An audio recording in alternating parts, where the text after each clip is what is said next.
রমজানকে কেন্দ্র করে দুটো স্পেশাল আমল আপনাদেরকে বলবো, করবেন তো ইনশাআল্লাহ।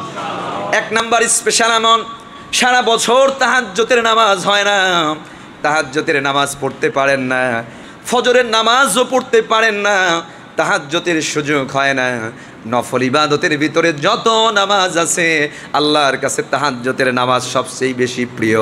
আল্লাহ রসুলকে নিজে অর্ডার করে ফাতাহাজ্জাত নাফিলাতান লাকে, রসুল তাহাজ্জুদ পড়েন।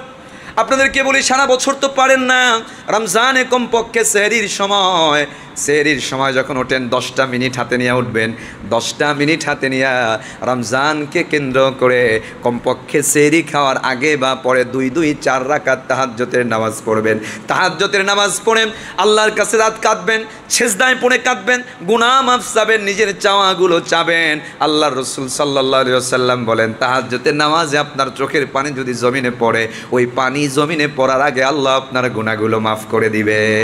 2 নাম্বার, রমজানকে স্পেশাল একটা আমল, ইফতারের আগে যেখানে ইফতার করেন, মসজিদে করেন, বাড়িতে করেন, অফিসে করেন, এমনকি গাড়িতেও যদি করেন, তাহলে ইফতারের আগে একা হোক, ফ্যামিলিকে নিয়ে হলে ফ্যামিলিকে নিয়ে হোক, 2টা হাত তুলে ইফতারের আগে দোয়া করবেন। বলেন কি করবেন? দোয়া করবেন। কেন? বুখারী শরীফ 1904 নম্বর হাদিস, আল্লাহর হাবিব বলেন ইসসাইমিনা ফারহাতান, রোজাদারের 2টি আনন্দের মুহূর্ত।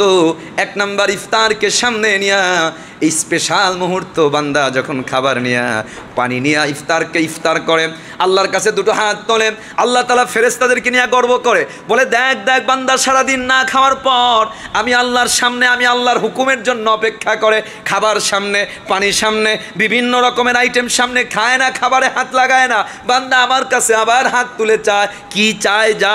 ফেরেশতারা আল্লাহর কাছে বলে আল্লাহ এটা এটা এটা, আল্লাহ বলে যা যা বান্দা যা চায় আমি আল্লাহ তার দোয়া কবুল করে নিলাম। ইফতারের আগে দোয়া করবেন।